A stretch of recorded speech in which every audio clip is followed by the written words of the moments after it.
नमः श्रीवर्धमानाय निर्धूतकलिनात्मने सालोकानां त्रिलोकानां यद् विद्यां सर्वणायते। पंच परमेश्वरी भगवान की जय। 1008 श्री कुंतुनाथ भगवान की जय। परम पूज्य आचार्य श्री आदि सागर महाराज की जय। आचार्य श्री महावीर कीर्ति महाराज की जय। आचार्य श्री विमल सागर महाराज की जय। आचार्य श्री तपस्वी सम्राट सन्मति सागर महाराज की जय। आचार्य गुरुवर सुंदर सागर महाराज की जय। अहिंसा में विश्व धर्म की जय। जिनवाणी माता की जय। बोलो परम पूज्य आदि का शिक्षुता सुने में माता की जय। हम सब यहाँ आचार्य समंत भद्र स्वामी विरचित रत्नकरण शावकाचार्य का स्वाध्याय कर रहे हैं।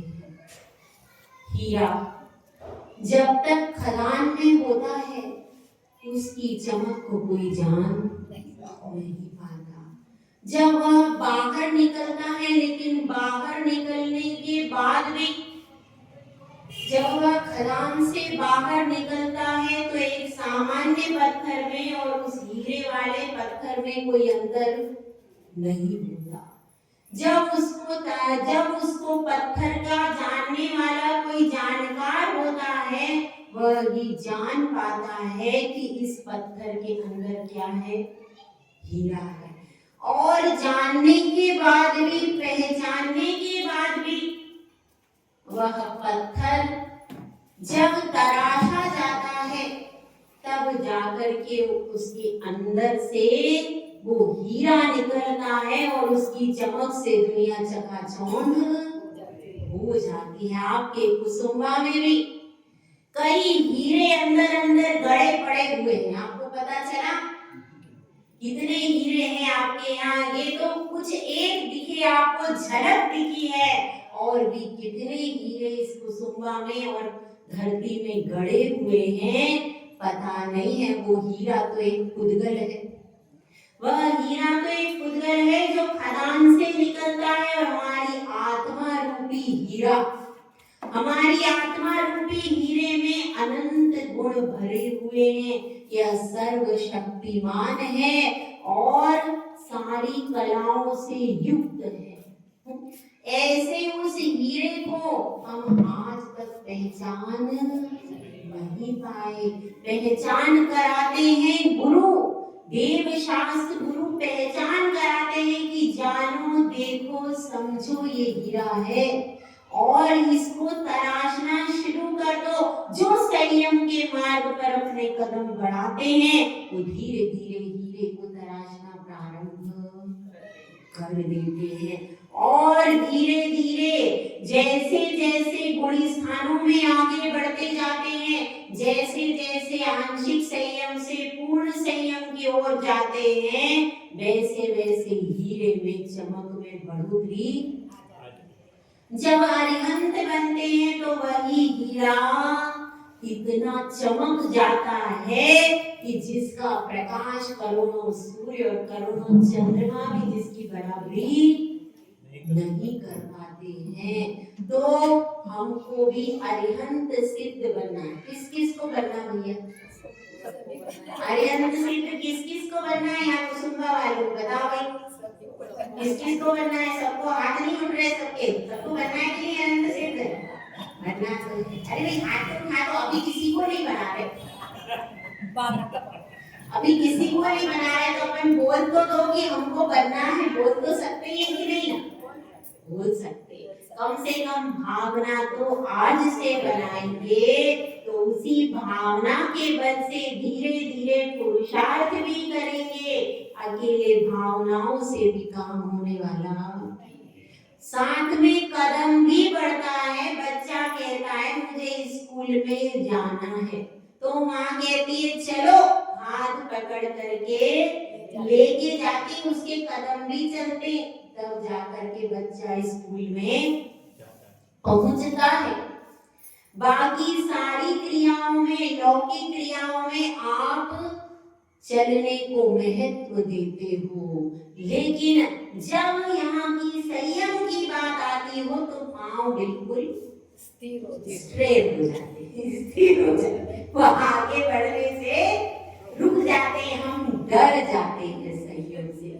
अगर व्रत ले लिया तो क्या होगा, अगर नियम लिया तो क्या होगा, रात में जाना पड़ा तो क्या होगा, वहां गए तो शादी में क्या करेंगे, कैसे बोलेंगे कि हम यहाँ भोजन नहीं करेंगे, हमको शर्म आ जाएगी, कैसे बोलेंगे।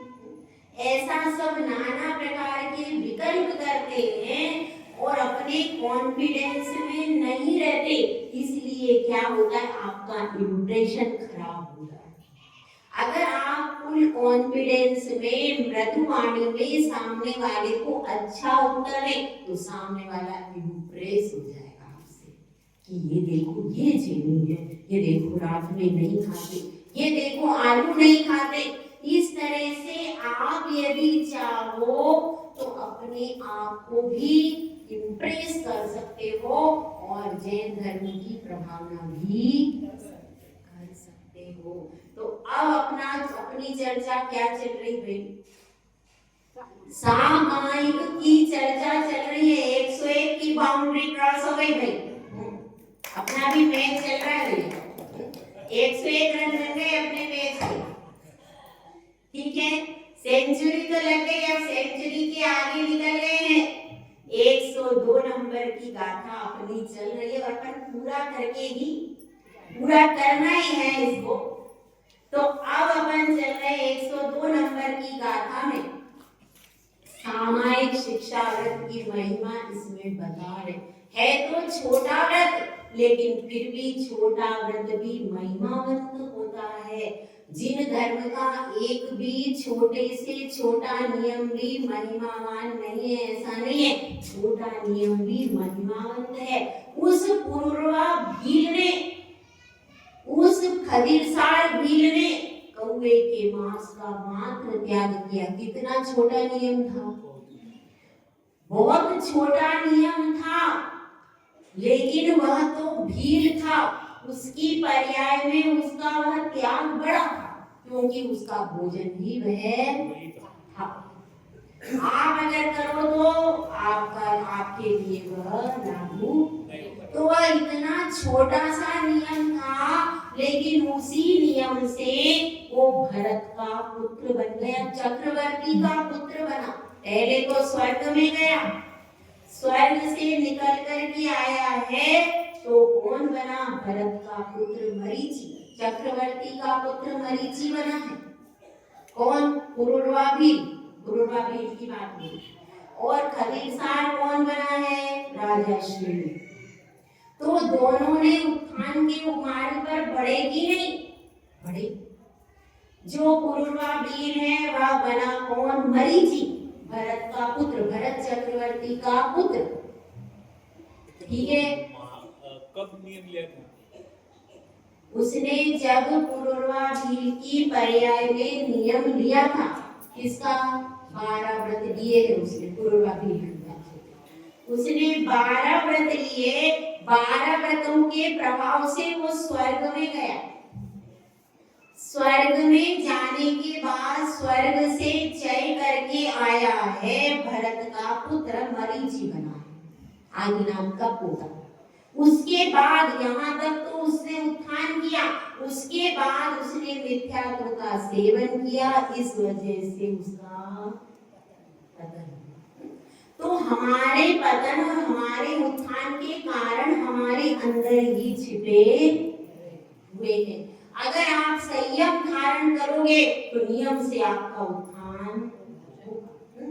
तो अब यहाँ पर बात चल रही है कि सामायिक शिक्षा व्रत जो है वह आपको आपके भावों में कितनी विशुद्धि लेकर के आता है, इस बात को इस श्लोक में बता रहे। सामायिके सारंभ परिग्रहानेव सन्ति सर्वेपि चेलोपसृष्ट मुनिरिव रही तथा याति यति भावम। सामायिके सारंभ, सामायिक में उसका आरंभ और परिग्रह दोनों प्रकार का बिल्कुल भी नहीं है। केवल उसके पास जो वर्तमान में उसने धारण किया है उतने ही वस्त्र उसके शरीर पर रहते हैं। उसमें भी कुछ श्रावक थे तो वह केवल एक धोती पहन करके भी सामायिक करते देखा है। तो वो केवल पुरुष जो थे वह एक धोती मात्र पहन करके सामायिक करते, ऐसे भी पुराने लोग करते थे। तो उस समय पर केवल एक वस्त्र में भी सामायिक करते, और महिलाएं भी हैं तो वह एक साड़ी अपनी पहने, उसके अलावा पर्स वगैरह सारी चीजें हटा करके सिर्फ 3 कपड़े कम से कम उनके तो एसेंशियल है, जरूरी है, तो वो उतनी उसके अलावा सब कुछ हटा देते थे। तो इस तरह से क्या करते थे, जब सामायिक करते हैं तो उस समय पर बाहर का परिग्रह और आरंभ कुछ भी नहीं होता। इसलिए बताया क्या है, चेलो प्रशस्त मुनि। जिस प्रकार से कोई मुनिराज है और उनके ऊपर चेल यानी कपड़ा, क्या बोलते हैं, घोड़े में एक गुण है मुनिराज का। कौन सा गुण है बताइए, उसका नाम क्या है? आचेलक। मतलब क्या, चेल का अर्थ होता है वस्त्र, वस्त्र से रहित। अब यहाँ पर वस्त्र से सहित मुनिराज कैसे, मतलब वो उनके शरीर पर जो वस्त्र वर्तमान में है उसके प्रति भी ममत्व भाव नहीं रहा। इतनी उदासीनता किसको हो रही है, जो श्रावक बैठा हुआ है सामायिक करने, उसको इतनी अपने वस्त्रों से उदासीनता हो। तो ये बहुत गहराई की बात है, हर श्रावक का नहीं हो सकता। बहुत गहराई से जब आप ध्यान की अंतिम स्टेज में पहुंचोगे तब आपको लगता है, इतने अंदर आप डूब जाते हो कि मेरे शरीर पर कौन सा वस्त्र पहना है मैंने, मैं कहाँ हूँ, यह भी आपको ध्यान तब वह स्थिति बनती है। जैसे कभी कभी आपको ध्यान पहले करवाया तो अब उसमें भी और इतनी गहराई कि आप अपने आप को बिल्कुल वर्तमान को भूल जाते, केवल भगवान की भक्ति में या स्तोत्र में या कोई ऐसी इसमें अंदर डूब जाते हो, आत्मा में इतना गहराई आ जाती है कि आपको वर्तमान की जो ये पर्याय है, इस पर्याय की बात समझ में नहीं आती। केवल क्या सोचते हो, मैं एक दूसरी आत्मा। ऐसा जो अंदर से भक्ति की भावना का अनुभव होता है, ध्यान का अनुभव होता है, तो उसमें क्या होता है, उसमें वह श्रावक बिल्कुल निर्विकल्प अवस्था में बैठा है, और चूंकि उसका ममत्व भाव नहीं है, किससे, वस्त्र, उसके वस्त्र से, उसके जो भी आभूषण है, जो भी उसने धारण किया, उससे ममत्व भाव ना होने से वो वस्त्र होने के बाद भी वह कैसा है, वस्त्र सहित मुनि की उपमा उसको उपमा है। जैसे मुनि के जो भाव होते, वह भाव उसके वह अपनी श्रावक पर्याय में उत्कृष्ट से उत्कृष्ट भाव बनाने का प्रयास कर रहा है। तो इसीलिए लिखा है, वह तो चेलो प्रतिष्ठ, मतलब वस्त्र सहित मुनि की तरह है, लेकिन वह मुनि के जो भाव है, जो मुनि भी सामायिक कर रहा, उसके पास तो किसी प्रकार का वस्त्र नहीं है, लेकिन उसके पास वस्त्र होते हुए भी वह किस तरह का भाव रख रहा है, जैसे मुनि। ऐसे अंतरंग में उसने सब त्याग कर दिया, उसका पूरा उपयोग किस पर केंद्रित है, अपनी आत्मा पर। मैं एक शुद्ध बुद्ध ज्ञान स्वभावी अनंत सुखमय आत्मा हूँ। मेरा कोई वस्त्र है, मेरा कोई आभूषण है, ऐसा वो चिंतन नहीं कर रहा। उसके चिंतन में आत्मा आ रही है, उसके चिंतन में भगवान आ रहे, अरहंत सिद्ध आ रहे, इतनी गहराई से आ रहे कि उसके शरीर पर जो वस्त्र है उसको वो भूल चुका है। जब इतनी गहराई होती है तब उसको आप नहीं सोचते भाई हम भी तो सामायिक करते, हम भी मुनिराज बन गए, ऐसा नहीं। वो जब इतनी गहराई में डूब जाएगा कि उसको अपने वस्त्र का भी ध्यान नहीं है, बिल्कुल गहराई में डूबने वाले श्रावक के लिए का सामान्य अवस्था में आंखें खुली है, इधर भी देख रहे हैं उधर भी देख रहे हैं, तो उसको संज्ञा नहीं ली जा सकती। ये बहुत गहरी बात है। किसकी बात है? यह बहुत गहराई वाले श्रावक की बात है कि जब उसको बाकी कुछ ध्यान ही नहीं है और भगवान की भक्ति में बिल्कुल लीन है, तो उस अवस्था में उसके मुनि का भाव होता है। देखिए अब आगे अपन ये कैसे होता है इसको समझते हैं। एक गाथा और पढ़ लेते हैं 103 नंबर की। शीतोष्ण दंशमशक परिचय मुक्सर्गमपि च मौनधराः सामायिकं प्रतिपन्ना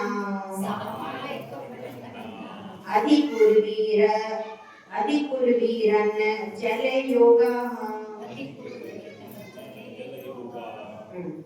शीतोष्ण सबसे पहले क्या है? ठंड। यहाँ पर बताया है कि जो सामायिक में लीन है ऐसा कौन होगा? पहले तो यहाँ पर बता दिया कि वह श्रावक है, वह कैसा है? वस्त्र उसके ऊपर जैसे मुनि पे वस्त्र डाल दिया, उनको कोई भी वस्त्र से आकांक्षा नहीं, कोई प्रयोजन नहीं। इसी प्रकार से वो श्रावक कैसा होगा ये इसमें बताया। कैसा होगा वो? शीतोष्ण, वह परीक्षाओं को शांत भाव से सहने वाला होगा। ऐसा श्रावक नहीं होगा कि मच्छर बैठे तो मच्छर में ही पूरा दिमाग चला जाए, ऐसा नहीं। कैसा होगा? जो शीत की बाधा है, ठंड लग रही है, फिर भी वो आत्मा में लीन है, ऐसा श्रावक होगा। ये कौन सा होगा? इसकी परिभाषा यहाँ पर दी जाए। पहले क्या होगा? शीत का परिचय सहने वाला। अगर ठंड लग रही है तो वह ठंड से भी अलिप्त होकर के आत्मा में लीन है। और उष्ण, उष्ण मतलब गर्मी बहुत तेज लग रही तो भी वो ये नहीं करेगा कि एसी चालू करो, कूलर चालू करो, ऐसा नहीं है। उष्णता बहुत ज्यादा है फिर भी वो शांत भाव से बैठ करके सामायिक, उसका पूरा उपयोग उसकी सामायिक नहीं है, इतना उसका अपने आप पर कंट्रोल है। और क्या करेगा? दंश मशक क्या होता है? मच्छर। डांस मच्छर का क्या नाम है यहाँ पे? दंश मशक। जो डांस मच्छर होते हैं वो डांस मच्छर और दंश मशक में क्या क्या आता है भाई सुन लो। मधुमक्खी काट ले, मधुमक्खी काट ले, उड़ने वाले कीड़े आते हैं वो काट ले, उड़ने वाले कोई भी छोटे छोटे जो कीड़े होते वो कीड़े काट ले, उसको कहते हैं दंश मशक। तो यह 22 प्रकार के जो परिचय इनको वह शांत भाव से सहता है, वो कहलाता है श्रावक की चेलो प्रशिष्ट मुनि। वह है कैसा? कि जैसे वस्त्र डाल दिया हो मुनि पे, वह श्रावक को संज्ञा दी। अब कोई एक ही गाथा पढ़ करके यदि निर्णय कर लेगा तो उसका निर्णय सही नहीं होगा। उस श्रावक को यदि मुनि की उपमा दी जाए तो उसमें भी उतनी गहराई होना जरूरी।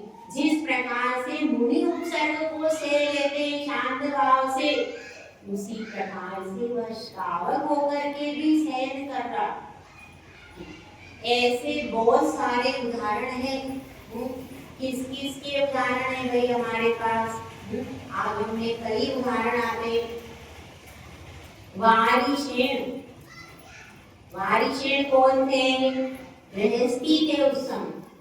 जब राजकुमार वारिशेण के रूप में, बाद में उनकी दीक्षा भी हुई है, जब वे राजकुमार वारिशेण थे उस समय शमशान में जाकर के ध्यान करते थे।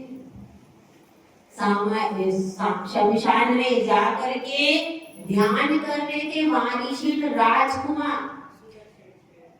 सुदर्शन सेठ का भी उदाहरण है, तो सुदर्शन सेठ भी शमशान में जाकर के, तो उनकी इतनी स्थिरता होती है, वो श्रावक है, फिर भी इतनी उनके अंदर कैपेबिलिटी, इतनी स्थिरता कि शमशान में जाकर के उनको ये उपमा दी गई। समझना। तो अब यहाँ पर बात चल रही है, देखो कैसे कैसे श्रावक है, 32 रानियां हैं उनकी, कितनी है? 32 रानियां हैं, फिर भी वो इतने स्थिर है अपने आत्मा के स्वरूप में कि जा करके कहाँ? शमशान में जाते हैं। आपकी कितनी है? भरत चक्रवर्ती भी थे। हाँ, भरत चक्रवर्ती का भी उदाहरण आता है, भले वो घर में रहते थे लेकिन तीनों टाइम सामायिक, जब वो सामायिक करते थे तो उनकी अंगुलियों में से अंगूठियां, और खड़े होकर के करते थे वो, कायस्थल मुद्रा से करते थे, क्योंकि उनकी शक्ति बहुत, चक्रवर्ती की शक्ति भी बहुत होती है, तो उनकी शक्ति ऐसी होती थी, कायोस्थल मुद्रा से खड्गासन से सामायिक करते थे तो उंगली से अंगूठियां गिर जाती, इतना ढीला शरीर छोड़ देते, इतना ढीला शरीर छूट जाता था कि उंगलियों से अंगूठियां उनकी गिर जाया करती, इतनी स्थिरता से। आप कहते हो भाई हम भी भरत चक्रवर्ती जैसे बनेंगे, लोग कहते माता जी कोई बात नहीं, हम दीक्षा नहीं लेगा, हमने कहा किसी को दीक्षा ले, अरे नहीं माता जी, घर में रहकर भी वैरागी होता है, भरत चक्रवर्ती अंदर मुहूर्त में चले गए, हम भी चले जाएंगे। पहले उसकी साधना तो देखो, और आपको बता दें, भरत चक्रवर्ती सीधे सिंह की पर्याय में उन्होंने नियम लिए, उसके बाद स्वर्ग गए हैं और उसके बाद भरत चक्रवर्ती बने। उन्होंने पूर्व में कोई बहुत विशेष साधना नहीं, सिंह की पर्याय में जो नियम लिए बस उतना पालन किया, उसके बाद उन्होंने गृहस्थी में रह करके 96,000 रानियां, इतने सब परिवार के बीच में भी अलिप्त रह करके ये सारी साधना की, जहां पर सारे भोग विनाश के साधन मौजूद हैं, उसमें वैरागी रहना कोई आसान खेल नहीं है। और जो इतने सारे भोगों में वैरागी हो गया है तो उसके लिए कर्मों की निर्जरा भी उतनी होती है। 12 व्रतों का उन्होंने पालन किया है, प्रोषितोपवास करते थे, और एक भी दिन ऐसा नहीं हुआ जब उन्होंने मुनि का पड़गाहन नहीं किया। रोज मुनि का पड़गाहन करते थे, अपनी पूरी षट आवश्यक क्रिया करते थे, प्रतिदिन सामायिक कर्म। इसे इतने पुण्य से ही वो उन्होंने इतना पुण्य अर्जित कर लिया कि अंतर मुहूर्त में ही वो आगे बढ़ गए।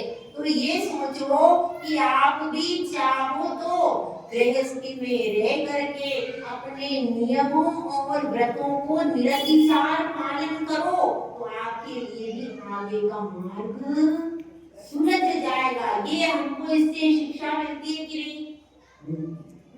तो यहाँ पर परिचय की बात चल रही है कि देखो दोनों पर कितने बड़े बड़े परिचय आए।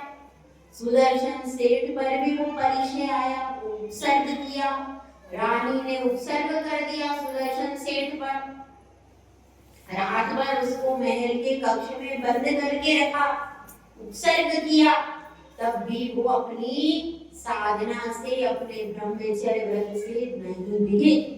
ऐसे कठिन उपसर्ग में तो ऐसे वो कौन थे? श्रावक ही तो थे। कौन? सुदर्शन सेठ।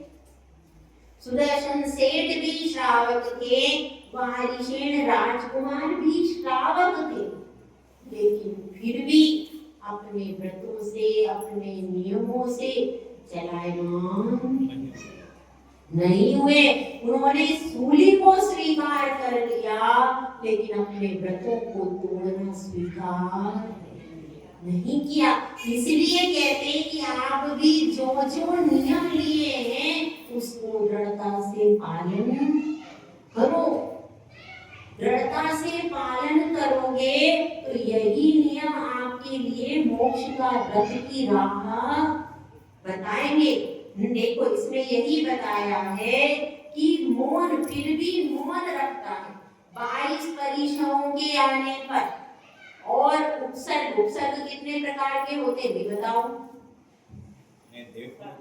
देवव्रत सही है, त्रियंचव्रत,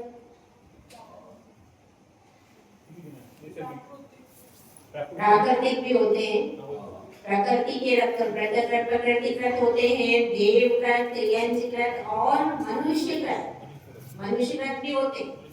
तो अब यहाँ पर इनको उपसर्ग में इनको मनुष्य व्रत हुए, मनुष्य व्रत भी हो, मनुष्य व्रत की संभावना तो ज्यादा होती। अब देव की तो कोई जरूरी नहीं है कोई, और देव भी कौन करता है? जो मनुष्य यहाँ पर पहले पर्याय में था और उससे आपकी लड़ाई हो गई, अब वो देव बनेगा व्यंतर, तो आपको परेशान करेगा। नहीं तो कोई व्यंतर देव काय को यहाँ आएगा, उसका आपसे क्या संबंध? जिनसे आपकी लड़ाई हो गई हो, यही मनुष्य गति का जीव होता, वही बाद में लड़ने को आ जाता। तो ऐसे बहुत सारे उपसर्ग हुए हैं, श्रावकों पर भी हुए हैं, कुछ हमारी जानकारी में और अनादिकाल से ये सब भी चला रहा। तो उस उपसर्ग में क्या कहा है यहाँ पर? परिचय आए या उपसर्ग आए, मौन धारण करते हैं, उस किसी भी परिस्थिति में बोलते नहीं। जब सुदर्शन सेठ को दासी को उठाकर ले गई, रात भर सुदर्शन सेठ ने क्या बोला?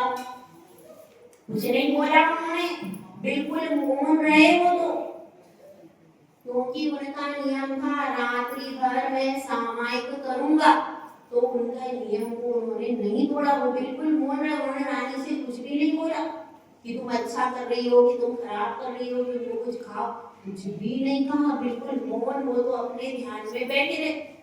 इसी प्रकार से पारिशेण के पास जब वह चोर डाल गया हार, जब वह चोर हार डाल गया तो उनको भी सैनिक पकड़ करके ले गए, चलो सूली पर चढ़ाएंगे। जब राजा क्या सूली की हो गई, तब पारिशेण ने भी कुछ नहीं कहा, मौन रहे, बिल्कुल मौन। तो उस परिस्थिति में वे सामायिक में बैठे थे दोनों, कौन? सुदर्शन सेठ और मारीचन, दोनों सामायिक में बैठे थे। उन्होंने सामायिक तोड़ी नहीं। जब उपसर्ग टल गया तब उन्होंने बात चालू की है। इतनी दृढ़ता, जब सूली सिंहासन हो गई, जब वह तलवार हार हो गई, उसके बाद उनसे परिवार वालों ने निवेदन किया। राजा ने कहा, जब रानी आई तब जाकर के उन्होंने क्या किया? तब जाकर के जब उनको कहते हैं कि महलों में चलो, घर में चलो, तब वे कहते हैं कि मैं अब भिक्षा, मतलब जब तक मुनि भी ऐसा ही करते। यशोधर मुनिराज जो थे उन्होंने भी यही नियम है मुनियों का, जब तक उपसर्ग टलता नहीं है तब तक मौन रहो। तो यही बात पूरी की पूरी फॉलो की किसने? उन दोनों श्रावकों ने पूरी वही बात फॉलो की है कि जब तक उनका उपसर्ग टला नहीं है तब तक वे दोनों मौन रहे, एक शब्द भी मुख से निकाला, चुपचाप सब कुछ सहन करते रहे। इसलिए क्या हुआ? इसलिए वो क्या हो गई? सिंहासन बन गया और वह फूलों का हार बोल देते तो कुछ नहीं होता। अगर वे बोल देते या अपनी साधना को, अपने नियम को तोड़ देते तो कुछ भी होने वाला। इतनी दृढ़ता, इतनी समता रखनी पड़ती है, ऐसे ही वो सिंहासन नहीं बन जाता। इतनी समता, इतनी दृढ़ता होती है तब जाकर के वो सूली सिंहासन का रूप। तो इसमें यही बता रहे कि उपसर्ग परिचय के आने पर क्या करते हैं, मौन धारण कर लेते हैं, अपने मुख से एक भी शब्द नहीं निकालते, समता की, दृढ़ता की, उत्कृष्टता से वो सारा परिचय सहन कर लेते हैं।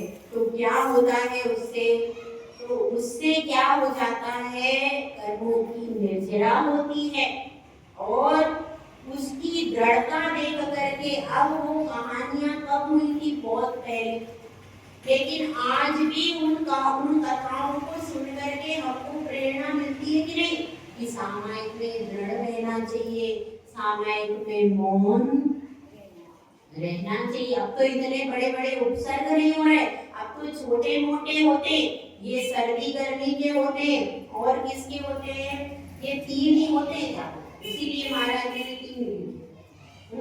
अच्छा, शीत के ठंडी लगती है और गर्मी भी लगती है, और तीसरा क्या है, दंश मशक, मतलब डांस मच्छर का, मक्खी का, इसका होता है, ये ज्यादा होते, ये 3 ज्यादा होते।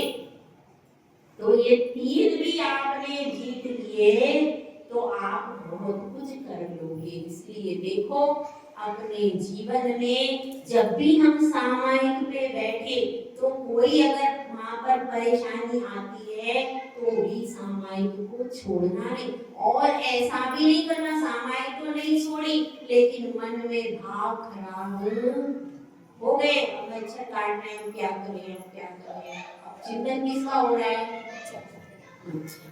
तो भी सामायिक, तो आपकी जितनी क्षमता है, या तो पहले ही आप स्थान चुन लो अपने लिए, या फिर यदि कभी कोई मच्छर आदि आ जाए तो उसको समता से सहन, उसके पीछे अपने परिणामों को खराब नहीं करना।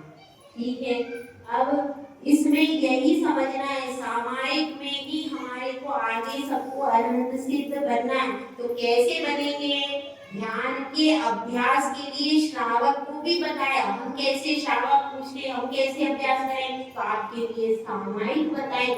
आप सामायिक में निर्विकल्प होकर, निराकुल होकर के सामायिक को बढ़ाओ, सामायिक करो, जितनी आपकी निर्विकल्प सामायिक होगी इतनी दृढ़ता होगी। अब आचार्य श्री का एक दृष्टांत कहकर के आपकी बात पूरी करूंगी। आचार्य श्री सन्मति सागर महाराज जी की घटना है। एक बार ऐसा हुआ कि सब मुनिराज के बहुत, वह स्थान ऐसा था उसमें बहुत सारे मच्छर थे, तो अब सब मुनिराज वहां पर बैठ गए, हमारे आचार्य श्री भी बैठ गए।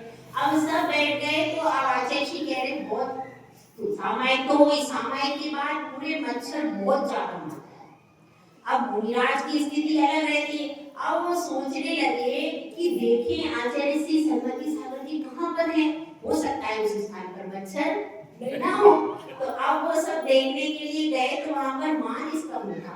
अब पहले साधु ऐसे ही खुले स्थानों पर रहते थे, गर्मी का समय था, तो वो मान स्तंभ के पास में, तो लोगों ने बताया कि महाराज आचार्य श्री उधर है, तो मान स्तंभ के पास में देखा, हमने कहा ठीक है महाराज तो दिख रहे, लेकिन महाराज के ऊपर ये काली नेट की जाली किसने उड़ा दी, यह सोच रहे थे, दूर से दिख रहे कि पास में आए तो देखा वो क्या था, वो पूरे मच्छर उनके पूरे शरीर पर चिपके हुए थे सारे मच्छर, और महाराज बैठे। तो यह बात समझनी है, ऐसे ही कोई तपस्वी सम्राट का तमगा नहीं मिल जाता, तपस्वी सम्राट का तमगा उनको मिला है, उसमें उनका स्वयं की साधना भी उच्च कोटि की है। उस उच्च कोटि की साधना मतलब देखिए पूरे शरीर पर इतना कि शरीर का एक हिस्सा भी दिख नहीं रहा, फिर भी वो समता से बैठे। इसको ये साधना, और आपको एक जरा सा हो जाए तो इसलिए सोचना चाहिए, ऐसे आज भी पंचम काल में भी साधना करने वाले साधु हैं, तो इसलिए हमको भी उनसे प्रेरणा लेकर अपने जीवन को, सामायिक को उत्कृष्ट बनाने का प्रयास करना चाहिए। जय बोलो आचार्य सुंदर सागर महाराज।